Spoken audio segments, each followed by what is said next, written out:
Nah, kalau misalnya dari Mas Fikri sendiri ini, ada nggak sih momen yang ditakutin buat nanti sebelum berangkat dan nanti KKN di sana gitu? Itu juga jadi tantangan sih, Benar. karena selain soft skill atau hard skill yang kita punya, itu kita juga harus punya teamwork yang bagus gitu. Apalagi nanti kita kan tidak hanya bekerja sama dari WMS tapi dari kampus lain. Nah, itu dia. Zona Kampus, cerita kampus dan suara mahasiswa yang pastinya update dan relate. Zona Kampus, only on Radik FM. Assalamualaikum warahmatullahi wabarakatuh. 89.8 Radik FM, Get Creative, Be Positive in Edutainment Station. Halo Sobat Radik, selamat pagi. Gimana nih kabarnya pada pagi hari ini? Semoga selalu tetap semangat ya, karena ini masih hari Selasa, masih pagi juga, masih banyak hari yang harus kita lewatin ya. Dan seperti biasanya di Zona Kampus pada pagi hari ini yang akan ditemani oleh aku Arya, kedatangan tamu spesial nih dari prodi dan fakultas sebelah nih, yaitu boleh perkenalan diri dulu Kak. Oke, boleh. Bismillah. Assalamualaikum warahmatullahi wabarakatuh.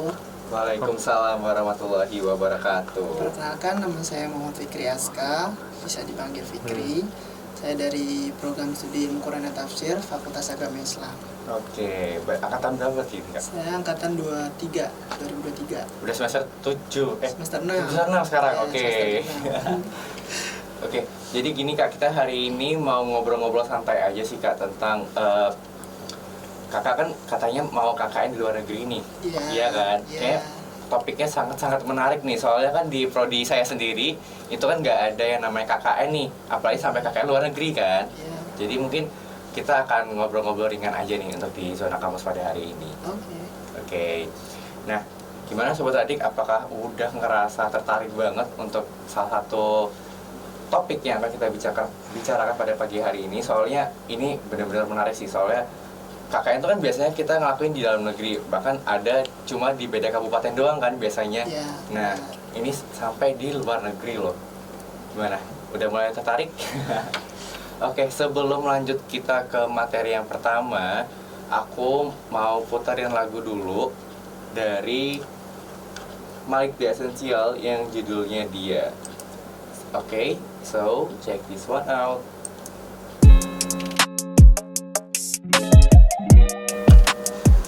...89.8 Radik FM, Get Creative, Be Positive in Edutainment Station. Selamat pagi Sobat Radik, masih balik sama aku Arya yang bakal nemenin Sobat Radik di Zona Kampus pada pagi hari ini sampai 1 jam ke depan. Dan tentunya kita masih sama Mas Fikri yang menjadi narasumber kita pada pagi hari ini. Gimana Mas Fikri, kesibukannya apa nih akhir-akhir ini? Untuk akhir-akhir ini mungkin ya lagi menyusun sempro. Ayo, kita doakan semoga sempurna pada lancar semua ya. Amin. Mungkin di luar kampus ada kegiatan lain? Mungkin di luar kampus saya berkegiatan di organisasi Ikatan Mahasiswa Muhammadiyah Sukoharjo. Oh, Sukoharjo berarti. Iya. Oke, bukan di lingkup UMS lagi ya? Iya. Dari Sukoharjo lebih di atasnya UMS gitu ya? Sedikit. Oke. Oke, kita lanjut ke pertanyaan pertama aja nih Mas Fikri ya. Oke. Kalau boleh diceritain nih, kenapa sih awalnya tertarik buat ikut KKN di luar negeri? Oke, kenapa tertarik sebenarnya dari prodi saya sendiri tidak ada KKN. Cuman karena dari UMS membuka pendaftaran, kemudian saya lihat beritanya, oh menarik nih, kan di KKN di luar negeri. Iya. Kan? Lagi ini saya lihat di Malaysia, yang mana mungkin bisa jadi pengalaman pertama saya keluar negeri, karena saya kan belum pernah keluar negeri. Ini first time ya berarti ya? First time gitu. Yang mungkin bisa jadi awal, karena juga tidak perlu banyak persiapan bahasa, karena juga kita masih satu rumpun bahasa ya. Benar. Berarti kalau boleh nanya nih sedikit ya, Iya. kalau misal KKN gini dan ikut di luar, berarti udah nggak ikut matkul atau menyesuaikan masnya yang lagi KKN atau gimana? Kalau itu masih menyesuaikan. Berarti Gitu. masnya menyesuaikan atau prodi yang menyesuaikan masnya untuk program itu? Tentu saya yang menyesuaikan. Nanti saya komunikasi dengan prodi untuk masalah matkul. Tapi karena ini juga program didukung oleh UMS, maka prodi juga mendukung, karena prodi juga mengumumkan di grup prodi untuk ikut. Oke, begitu KKN. ya. Iya. Nah, kalau boleh diceritain lagi nih, proses daftar KKN di luar negeri susah nggak sih? Kalau susah sih enggak ya. Cuman mungkin kita harus lebih teliti aja gitu. Karena kemarin banyak dan gugur di pemberkasan. Karena berkasnya tidak siapkan dengan baik gitu. Kalau seleksinya, kalau boleh tahu berapa lama? Mungkin sekitar 10 hari lebih sih kalau dari LLDT-nya. Karena kalau di UMS sendiri kita melalui 2 seleksi. Apa aja itu, Mas? Pertama seleksi yang dari UMS. Karena kan UMS. ini kan perwakilan dari kampus. Setiap kampus ada kuotanya. Ketika itu kita seleksi dulu yang di UMS, ada seleksi berkas juga, kemudian wawancara. Sama juga di yang diadakan oleh LLDT. Itu berkas dulu, karena berkasnya tadi sudah dicek sama UMS, jadi mungkin lebih mudah ya di LLDT-nya. Nah, mungkin yang perlu kita persiapkan di wawancaranya. Wawancara berarti tentang seputar masnya sendiri sama mungkin tujuan ikut KKN yang gini mungkin ya? Iya, lebih ke ya kita diuji kayak pemahaman kita tentang KKN ini bagaimana, kemudian kita diuji apakah kita layak ke sana gitu. Oke. Kalau wawancara sendiri pakai bahasa Indonesia atau mungkin udah pakai bahasa Inggris? Masih bahasa Indonesia. Pakai bahasa Indonesia ya? Iya, masih bahasa Indonesia. Soalnya kayak Malaysia juga masih sering menggunakan bahasa Indonesia juga kan? Iya, masih nggak jauh beda gitu masih kan? nggak jauh beda gitu. Nah, berarti kalau misalnya tadi lumayan ribet, berarti syaratnya yang harus dipenuhi itu apa, Mas? Kalau misalnya mau daftar kayak gini tuh? Oke, kalau untuk berkasnya itu ya seperti biasa kita dibuat surat pernyataan kesiapan, kesanggupan dan sebagainya, termasuk surat kesanggupan finansial yang harus ditandatangani oleh orang tua. Mungkin bagi kayak seperti saya yang berasal dari luar Jawa, yang jauh dari kampung. Dari mana, Mas? Saya dari Lampung. Oh, dari Lampung. Ya, mungkin kadang kita agak kesulitan. Beberapa teman itu ada yang berusaha buat sendiri di sini. Nah, itu mungkin pada akhirnya berkasnya nggak lolos. Saya di waktu itu langsung menghubungi orang tua, saya buatkan untuk di print di sana, dan orang tua akhirnya tanda tangan menggunakan materai, kemudian difoto lagi. Oh, difoto? Iya, dijadiin PDF. Oh, jadiin PDF. Iya. Oke. Berarti aman ya kayak gitu ya? Iya, untuk berkasnya itu sih, sama mungkin motivation letter. Oh, motivation letter. Iya gitu, kita harus ada motivasi kenapa sih harus kita tuh layak ikut KKN ini. Oke, agak itu rumit banget ya, soalnya Masnya sendiri juga bukan dari Jawa, yang kalau pulang juga pasti tiketnya mahal banget gitu kan. Apalagi kemarin Lebaran gitu kan. Gimana, Mas? Keluarga sehat? Alhamdulillah. Lampung? Ya kemarin alhamdulillah ibu udah sehat walaupun sebelumnya sakit. Gitu. Semoga sehat selalu ya, Mas ya, keluarganya. Amin. Nah, berarti kalau misalnya udah lolos wawancara kayak gini, udah ada persiapan apa aja sih, Mas, sebelum berangkat? Persiapannya mungkin lebih ke finansial. Karena beberapa peserta juga masih ada keberatan kalau kan kita nanti harus melunasi ya. Untuk biaya sendiri kan sekitar 6.400.000 dan alhamdulillah kita dapat subsidi dari UMS itu sekitar 5 juta. Jadi yang perlu kita siapkan sekitar 1.400.000 saja. Nah, itu lebih ke finansial sama mungkin ke persiapan mental aja sih. Mental, gitu. Karena kan kita akan bertemu dengan orang baru ya. Dengan sosial yang baru. Oke. Ada nggak, Mas, hal-hal yang sering diremehkan sama orang lain saat persiapan kayak gini? Biasanya di berkasnya, Mas. Dia tidak mempersiapkan berkas dengan baik, dengan detail. Hal-hal detail itu biasanya terlewat gitu. Entah materai yang nggak lengkap kayak gitu, atau materai yang digunakan dengan untuk 2 berkas kayak gitu. Dia berkasnya kurang gitu, dan mungkin lebih ke persiapan wawancara sih. Dia tidak memahami bahwasanya dia tuh KKN nanti tuh mau ngapain di sana gitu, karena kan sebenarnya udah dijelasin ya di sama LLDT, maksudnya problem apa sih yang ada di sana gitu, dan apa sih yang bisa kita tawarkan. Gitu. Nah, kalau boleh tahu nanti berangkatnya kapan nih, Mas, KKN ini? Untuk berangkatnya insya Allah tanggal 2 Juni. Rencana sih 1 Juni, tapi karena 1 Juni itu hari Pancasila dan tanggal merah juga, akhirnya dimundur jadi dimundurin. Semoga sampai sana selamat ya, Mas ya, sampai balik lagi ke UMS pastinya. Nah, menurut Mas sendiri nih, kegiatan KKN nanti tuh kira-kira apa yang bakal dilakuin nanti di sana?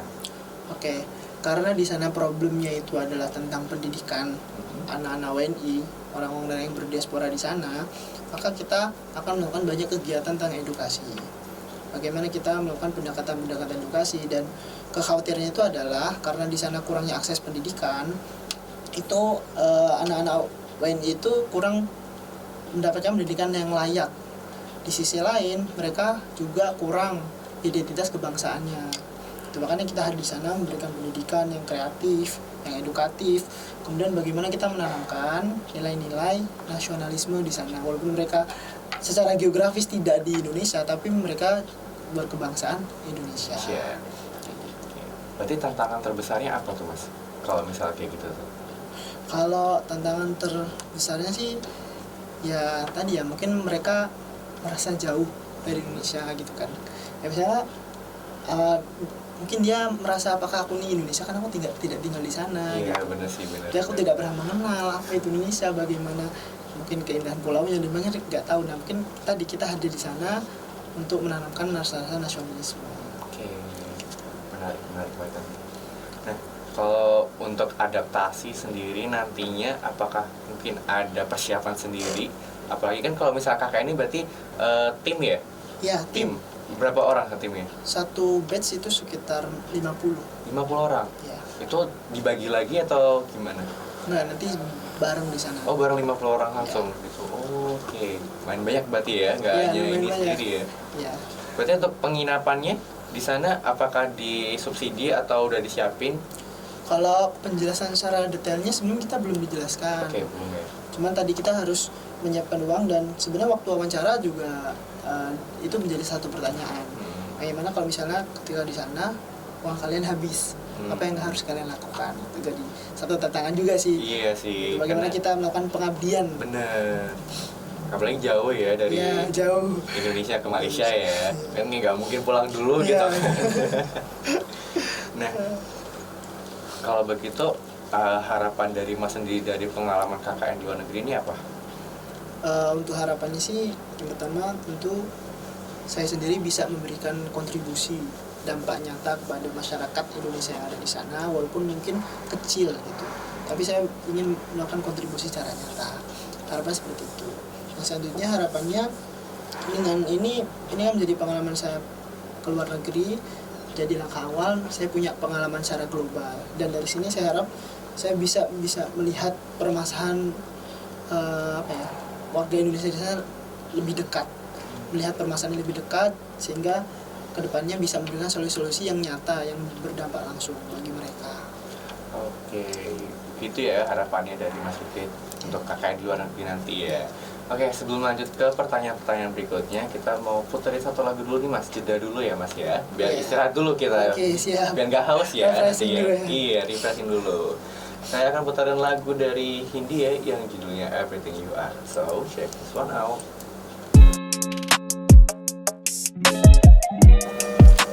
...89.8 Radik FM, Get Creative, Be Positive in Entertainment Station. Masih bareng sama aku Arya yang nemenin Sobat Radik semua di program Zona Kampus pada pagi hari ini. Yang pastinya masih ada Mas Fikri nih di sini sebagai narasumber Zona Kampus pada pagi hari ini. Nah, tadi kita udah dengerin ya beberapa jawaban dari Mas Fikri tentang hal-hal yang perlu disiapin, syarat-syaratnya, terus juga tantangan-tantangan terbesar untuk KKN di luar negeri itu seperti apa gitu ya. Nah, sekarang aku mau lanjut nanya nih Mas Fikri. Nah, kalau Mas Fikri kan pernah pastinya tahu untuk KKN di dalam negeri itu gimana kan? Ya. Nah, kalau menurut Mas sendiri perbandingannya dari KKN dalam negeri dan luar negeri ini apa? Oke, untuk perbedaannya ya, mungkin lebih ke kita akan menemukan sosial yang baru aja sih. Karena sebenarnya kalau untuk perbedaan etnis di Indonesia kita merasakan, cuman kita akan lebih baru lagi di sana, bagaimana masyarakat Indonesia itu bermasyarakat dengan masyarakat Malaysia yang ada di sana gitu, dan akhirnya membuat suatu budaya yang baru kan. Dan kalau misalnya saya waktu itu untuk persiapan, sebenarnya warga Indonesia sana juga secara adat itu kuat, walaupun mereka juga hidup secara modern. Gitu, oke. Oke, berarti emang kadang kalau misalnya kita keluar negeri kan belum tentu sama dengan apa kita di dalam negeri gitu kan. Karena dalam negerinya kadang kita masih menemukan hal-hal baru gitu kan. Apalagi ke daerah-daerah yang terpelosok yang jarang kita ketahui gitu kan. Apalagi ini di luar negeri yang mungkin juga jauh berbeda gitu dengan perbudayaan. Pastinya gitu. Nah, kalau misalnya dari Mas Fikri sendiri ini ada nggak sih momen yang ditakutin buat nanti sebelum berangkat dan nanti KKN di sana gitu? Ya sebenarnya menjadi tantangan dan sedikit menakutkan apakah kita benar-benar bisa diterima dengan baik di sana gitu. Mungkin kita memang punya persiapan dan punya pengalaman pengabdian masyarakat di sekitar sini, teman di Sukoharjo. Nah tapi kan bagaimana kita menghadapi masyarakat sana kita juga nggak tahu. Karena nanti bagaimana awalnya itu kan kita harus mengamati dulu bagaimana cara sosialnya, kemudian cara bercandanya mungkin ya. Gitu, cara bercandanya kan itu kan yang paling penting kalau aku lihat ketika cara bercandanya itu kita bisa masuk, nah itu oke, bisa masuk, masih aman ya ke depannya aman, gitu ya. Tapi kalau misalnya cara bercanda kita justru menyinggung, itu kan akan menimbulkan konflik. Bener, apalagi kalau misalnya kadang bahasa yang kita walaupun Indonesia tuh akan di pemahaman mereka juga beda gitu kan. Bagaimana mereka memahami, salah tangkap kan. Itu sih yang menjadi tantangan dan sedikit menakutkan juga, dan mungkin lebih ke yang selanjutnya itu lagi-lagi tentang finansial gitu. Karena kan ya kita juga sadar biayanya itu butuh biaya banyak gitu. Tapi karena kan dari awal saya juga udah siap gitu, saya akan berusaha juga untuk memenuhi finansial. Nah kalau misalnya tadi KKN itu berarti udah ada dukungan dari kampus dan dosen tuh apa yang udah didapetin dari Mas Fikri sendiri? Yang sudah kami dapatkan tentu arahan yang jelas bagaimana step-step itu pada akhirnya kita diterima kan, itu kan ada arahannya juga, step apa yang perlu disiapkan gitu. Kemudian yang sudah diberikan kampus juga itu dana. Seperti tadi sudah saya sampaikan, kampus itu memberikan dana kurang lebih sekitar 5 juta gitu. Jadi subsidi dari kampus itu aku rasa banyak banget sih gitu, bisa setengah lebih lah, lebih dari 50% gitu. Karena beberapa temen itu awalnya yang belum tahu kalau misalnya bakal ada subsidi, itu mereka sudah mundur duluan. Ketika mendaftar, 6.400.000 nih nggak ada uang, mundur gitu. Tapi ya saya tetap daftar aja dan nggak ada subsidi juga, jadi sangat-sangat terbantu. Alhamdulillah banget ya. Nah, berarti kalau misalnya kayak gini, yang dari UMS berapa yang lolos? Kemarin yang alhamdulillah dari UMS lolos semua. Kita daftar 10 orang. Dan lolos semua. Itu dari program studi apa aja kalau boleh tahu? Kalau program studinya ada dari yang Fakultas Ekonomi ada, kemudian Fakultas Agama Islam, kemudian kalau nggak salah Ilkom juga ada ya. Kalau Ilkom ya? Mungkin kita yang kurang tahu ya. Lupa sih gitu. Berarti 10 orang ya yang lolos semuanya. Itu satu tim buat berangkat di tanggal Juli besok. Juni. Kalau dari UMS sendiri itu kan kita ada 2 batch 2 dan batch 3. Oke, yang batch 2-nya itu di bulan Mei. Di bulan Mei, bulan depan ya. Iya. Nah, saya masuk ke batch 3 bulan Juni. Nah, yang batch 3 itu berapa orang dari UMS sendiri? Kalau dari UMS itu kalau nggak salah sekitar waktu kita dibagi 2 sih, sama-sama 5. Sama-sama 5? Iya, sama-sama 5. Oke. Jadi yang batch 2 5, batch 3 5. Oke. Udah pada kenal semua nih sama teman-teman dari UMS atau dari yang teman-teman buat berangkat besok? Kalau kenal belum semua sih. Iya, karena kita belum ada perkumpulannya. Paling cuma lewat online aja, lewat WA. Oh, gitu. Kenalan lewat WA aja. Soalnya kan kadang takut ya kalau misalnya tim KKN kita nggak, yang misalnya beda banget sama kita gitu kan. Iya, bener. Karena kan kita di luar ya, kita nggak tahu mereka seperti apa. Jadi kayak itu juga jadi tantangan sih, karena selain soft skill atau hard skill yang kita punya, itu kita juga harus punya teamwork yang bagus gitu. Apalagi nanti kita kan tidak hanya bekerja sama dari WMS tapi dari kampus lain. Nah, itu dia. Gitu. Kita juga belum tahu gimana sih latar belakang kampus itu. Bener. Takutnya kan kalau misalnya kejadian apa-apa di sana kan jadi kita yang kena juga, takutnya gimana gitu kan. Benar. Itu sebenarnya itu jadi salah satu pertanyaan pas kita wawancara juga. Bagaimana sih ketika kalian menghadapi konflik, ketika teman kalian berbeda seperti ini konflik, apa yang harus kalian? Itu jadi salah satu pertanyaan waktu wawancara sama LLDT juga, gimana kalian menangani masalahnya kayak gitu. Oke. Berarti dari KKN nanti berarti kemampuan bahasa sendiri, bahasa asing dalam menjalani KKN di luar negeri itu penting nggak sih? Kalau untuk di Malaysia ini aku rasa nggak terlalu ya, karena juga di persyaratannya nggak ada. Aku kurang tahu juga kenapa, atau mungkin kita tadi masih satu rukun gitu ya. jadi nggak terlalu ada persiapan bahasa Inggris dan lain sebagainya gitu. Tapi aku rasa tetap butuh untuk nanti di perjalanan di airport dan sebagainya kayak gitu. Berarti masnya udah tahu dong atau kebiasaan unik dari negaranya itu gimana, atau mungkin mempelajari sedikit mungkin budaya dari Malaysia sendiri itu gimana gitu? Kalau itu saya lebih lihat ke masyarakatnya sih. Kan sana selain masyarakat Melayu juga ada masyarakat Tionghoa, ada masyarakat India, kayak gitu. Dan itu bercampur jadi satu gitu. Jadi sangat multikultural kayak gitu. Belum nanti bercampur sama warga negara Indonesia yang tidak hanya misalnya dari Jawa saja, enggak. Kan dari berbagai macam provinsi juga menjadi satu di sana. Itu lagi nanti menjadi tantangan sendiri ya dalam ngobrolnya gitu kan. Benar. Ya, terutama komunikasi kita sih, bagaimana kita tetap menjalin komunikasi. Karena waktu diwawancara aku rasa komunikasi itu menjadi sangat penting. Bagaimana kita juga bisa menyampaikan maksud kita dengan baik. Karena kan niat baik juga kadang kurang ya, harus dengan cara yang baik juga. Bener. Terus kalau misalnya ikut KKN gini, respon dari keluarga sendiri atau teman-teman saat memutuskan ikut KKN di luar negeri itu bagaimana? Apakah mereka 100% mendukung atau mungkin mereka agak overthinking gitu kan dengan KKN di luar negeri gitu? Iya. Oh, kalau untuk dari keluarga alhamdulillah support gitu. Waktu ketika aku cerita dan minta untuk buat untuk menandatangani surat finansialnya, alhamdulillah support. Walaupun sedikit khawatir ya keluarga karena lumayan besar biaya, tapi setelah aku jelaskan kalau dari UMS ada subsidi, alhamdulillah. Kemudian kalau dari teman-teman responnya cukup baik ya. Untuk di setelah Lebaran ini, hampir setiap ketemu teman pertanyaannya ini. Gimana gitu. kan? Gimana nanti? KKN-nya gitu. Ya? Hampir setelah Lebaran ini, hampir setiap ketemu teman baik yang satu prodi, kemudian yang dua prodi dan sebagainya gitu. Alhamdulillah responnya pada mendukung, nanya kabar dan ya memberikan semangat lah. Alhamdulillah ya kalau gitu ya. Soalnya kadang kan ada yang kayak nakut-nakutin nih temannya nih kan, kalau misalnya nanti gimana, nanti kamu ada gini gitu kan. Takutnya gitu kan. Iya.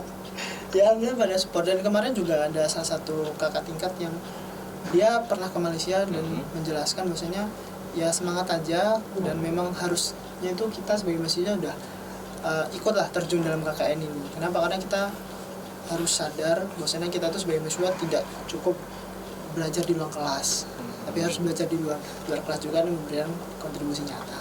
Benar. Nah, kalau begitu sebelum lanjut ke segmen berikutnya, aku mau puterin lagu dulu boleh? Biar kita istirahat lagi. Siap. Nah, aku akan puterin lagu dari Hi-Fi yang judulnya Remaja. So, check this one out.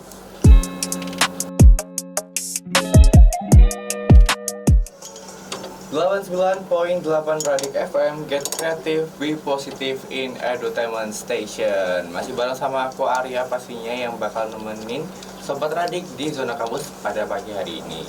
Dan pastinya masih ada juga Mas Fikri yang menjadi narasumber kita pada Zona Kampus hari ini. Nah, tadi kita udah dengerin ya beberapa alasan, beberapa syarat-syarat yang harus dipenuhi Sobat Radik kalau mau ikut kegiatan KKN di luar negeri, dan terus tantangan-tantangan yang pastinya akan selalu ada dalam semua kegiatan gitu kan. Apalagi ini bukan dari lingkup kecil ya, udah lingkup besar gitu ya Mas ya. Iya. Dan mungkin dengan perbedaan budaya, bahkan dengan teman-teman kita sendiri itu udah pasti ada perbedaan budaya sendiri gitu kan. Kan nggak semuanya dari tempat yang sama lahirnya gitu kan. Nah, kalau boleh tahu nih Mas, apakah ada target atau pencapaian pribadi yang ingin diraih selama program ini berlangsung? Oke. Untuk target ya, sebenarnya untuk target aku masih sesuai dengan permasalahan sosial yang ada di sana, terutama tentang pendidikan. Tapi selain meningkatkan tingkat literasi di sana, kemampuan berpikir kritis, atau yang menunjang intelektual anak didik di sana, aku juga karena aku juga latar belakangnya tadi ilmu Quran tafsir, aku ingin menanamkan nilai-nilai Al-Quran di sana. Bagaimana nilai-nilai spiritual itu menjadi basis moral bangsa Indonesia gitu. Di sisi lain kita juga nanti akan menanamkan nasionalisme. Harapannya ya kita berhasil memberikan dampak sehingga anak di sana itu punya masa depan yang jelas, masa depan yang cerah, karena mereka tidak ketinggalan dari pendidikan. Karena kan tadi ya ketika mereka kurang pendidikan, mereka akhirnya tidak memiliki harapan masa depan yang cukup baik gitu. Tapi ketika kita memberikan pendidikan yang kreatif, yang menyenangkan, yang menggembirakan, nah harapannya benar-benar sih itu memberikan kontribusi nyata. Dan dari situ juga merasa tadi ya menambah pengalamanku bagaimana sih, karena kalau misalnya kita kan Quran dan tafsir ya itu kan kita juga mempelajari sih bagaimana nilai Al-Quran itu tertanam dalam suatu masyarakat. Nah sekarang aku ingin mempraktekannya nih, gimana cara menanamkannya nih gitu. Oke, berarti kan kalau misalnya menanamkan ilmu tafsir sendiri di sana, apakah dominasi di sana WNI yang ada di sana adalah warga negara Muslim atau mungkin ada dari umat lain? Nah, untuk yang saya tanamkan sebenarnya lebih ke nilai universal. Kayak di Al-Quran kan diajarkan tentang kasih sayang, keadilan, menuntut ilmu, ya dari lahir sampai yang lahat seperti itu. Jadi yang kita tanamkan adalah universal yang itu tidak menyinggung umat-umat yang lain, seperti itu sih. Jadi sebagai basis moral aja untuk kita senantiasa berbuat baik. Oke, berarti kalau misalnya Mas Fikri dalam pemenuhan pencapaian pribadi, ada nggak rencana setelah KKN nanti itu akan memengaruhi karir atau memengaruhi studi ke depannya gitu? Untuk mungkin lebih ke studi ya, karena itu kan pengalaman, apalagi ketika saya berusaha membuat motivation letter, itu kan pengalaman bagaimana motivation letter saya itu diterima gitu. Jadi apa yang harus dipersiapkan, itu lebih ke studi sih. Kalau ke karir, merasa karena profil kita itu profilnya antara guru agama, dosen, dan orang yang bekerja di Kementerian Agama, mungkin agak kurang ya, tapi lebih ke tadi pengalamannya aja sih sama studinya itu. Kalau begitu, kalau misalnya Mas Yoga sendiri dari KKN ini kan udah pasti 50 orang tadi itu dari kampus yang berbeda dengan kebudayaannya, pasti juga Mas Fikri sendiri belum tahu gitu kan, mereka dari mana aja gitu. Berarti kalau misalnya gitu nanti kalau gitu ngumpulnya di Jakarta untuk berangkat bareng-bareng ke sana atau transportnya dari naik apa gitu Mas?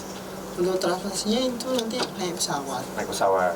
Untuk terbangnya kita belum tahu ya apakah di Jakarta atau nanti di Semarang. Karena kan kita nanti bareng sama, misalnya nanti yang mengkoordinasikan pemerintah Jateng, ada di wilayah 6 Jawa Tengah gitu.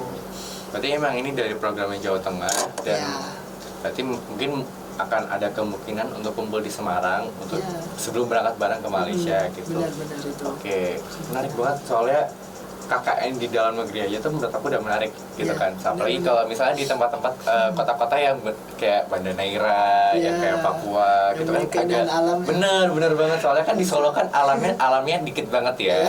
Pantai nggak ada gitu kan, paling cuma ke Tahumango gitu ya. Ada Solo Safari. Sama pengawan Solo sampingnya. Solo Safari sekarang udah rame banget. Jadi kayak nggak pusing deh kalau ke sana gitu. Soalnya Solo sendiri kan emang terbatas ya untuk alam-alamnya. Kalau mau ke Tahumango juga lumayan jauh, sejam 2 jam mungkin. Jadi kalau apalagi di luar negeri kan jadi pengalaman baru gitu kan. Bener, pengalaman. Tapi kita bukan untuk sebagai liburan, tapi kita sebagai pengabdian diri kepada masyarakat, itu kan agak pengalamannya berbeda gitu ya. Itu juga menjadi tantangan sebenarnya, karena bagaimana kita jangan sampai disorientasi gitu. Awalnya mau pengabdian malah jadi liburan gitu kan. Jangan sampai ya. Jangan sampai gitu. Soalnya kalau boleh saya ingat, aku kalau Malaysia itu kan dekat banget sama Kalimantan. Nah, Kalimantan, aku sebelumnya sempat tinggal nih di Singkawang, dia Kalimantan Barat. Itu tuh dekat dengan perbatasan Indonesia Malaysia. Nah, kalau dari Singkawang sendiri itu kan Singkawang sendiri itu terkenal dengan kota 1000 kelenteng. Nah, walaupun 1000 kelenteng gitu banyak, tapi tuh masyarakatnya tuh nggak yang rasis atau gimana, mereka tetap hidup berdampingan. Bahkan ada satu kelenteng besar di Singkawang itu sampingnya tuh masjid raya. Jadi aku kayak pas tinggal di situ tuh kayak nggak selamanya orang kota dengan sebutan 1000 kelenteng itu nggak memungkinkan dia cuma menerima agama tersebut gitu loh. Tapi ada mereka itu menerima dengan agama lain, mereka menjalani kehidupan dengan selaras, nggak dibanding-bandingin gitu loh. Soalnya kan kalau ini sendiri Kalimantan itu kan lumayan banyak masih suku-suku pedalaman gitu kan. Jadi kan agak sedikit perbedaannya bukan perbedaan sesama lagi, tapi dengan yang dalam, dengan yang modern gitu kan agak berbeda banget gitu kan. Beda banget itu Mas. Jadi oke banget gitu kan. Kalau misalnya Malaysia sendiri tuh emang nggak jauh beda, mungkin dia lebih ke adat Melayu gitu kan. Iya, adat Melayu. Dan tadi karena dia diwarnai sama orang Tionghoa, orang India gitu. Bener. Dia kan membentuk suatu budaya yang baru. Ada rencana ke rumah Upin Ipin nggak? Titip salam dong. Itu belum Itu kepikiran. dia ya. Iya. Kan Boleh Upin itu Ipin. jadi satu opsi. Bener, mungkin kayak menemani kita dari masa kecil gitu kan, sampai sekarang juga nggak gede-gede gitu. Oke, begitu Mas Fikri untuk podcast kita pada siang hari ini. Jadi aku sangat terinspirasi banget karena Mas Fikri sendiri tuh mengikuti KKN ini karena keinginan sendiri, dan alhamdulillahnya banget dapat support dari keluarga, teman, dan pastinya dukungan dari program studi dan kampus tentunya. Pastinya kalau tantangan itu kan di setiap hari pun ada gitu ya, Ya, apalagi pasti kegiatan seperti ini yang apa ya namanya ya, kita tuh akan tinggal di negara yang berbeda dengan kebudayaan yang berbeda, bahasanya mungkin agak sama, tetapi kan pasti itu ada perbedaan lagi kan di dalamnya itu. Pasti itu. Jadi menurut aku itu sebuah tantangan yang akan membuat kita mendapat pengalaman baru gitu kan. Pastinya kan karena dari pengalaman itu kita belajar dengan banyak hal gitu kan. Benar banget, soalnya pengalaman itu nggak bisa dibeli pakai uang. Jadi menurut aku pengalaman itu yang akan membuat kita yang lebih baik lagi ke depannya gitu kan Mas ya. Itu yang akan membentuk diri kita. Bener, apalagi sungguh mulia banget tujuannya dari Mas Fikri sendiri, ingin masa depan warga negara Indonesia yang ada di Malaysia itu punya masa depan yang jelas, punya masa depan yang baik, walaupun mereka tinggal di geografi yang berbeda dengan Indonesia sendiri. Tapi Mas Fikri dan teman-temannya insya Allah akan membuat warga negara Indonesia yang ada di Malaysia itu tahu bahwa nasionalisme itu nggak hanya harus tinggal di negara Indonesia sendiri, tetapi juga bisa dari warga negara Indonesia yang tinggal di luar negeri. Gitu Mas ya? Iya. Oke. Mungkin dari Mas Fikri sendiri ada pesan dan kesan buat Sobat Radik yang ingin disampaikan? Oke, mungkin untuk pesan dan kesan untuk Sobat Radik, terutama untuk mungkin teman-teman mahasiswa ya. Bener, oke, boleh, silakan Mas. Dan teman mahasiswa untuk tetap belajar yang baik, yang serius di kampus. Kita kuliah ini merupakan privilege sebagai mahasiswa, maka harus dimanfaatkan benar-benar. Kita harus menjadi yang terbaik di ruang-ruang kelas, tapi ruang kelas juga itu belum cukup untuk membentuk diri kita. Maka kita harus melanjutkan pendidikan itu di luar kelas, dan salah satunya adalah KKN internasional. Terima kasih banyak ya Mas Fikri udah menyempatkan sama-sama. waktunya untuk mau podcast di kita Radik hari ini gitu ya. Iya. Mungkin segitu aja Sobat Radik yang dapat aku Arya sampaikan di Zona Kampus pada hari ini. Akhir kata, wassalamualaikum warahmatullahi wabarakatuh. Waalaikumsalam warahmatullahi wabarakatuh.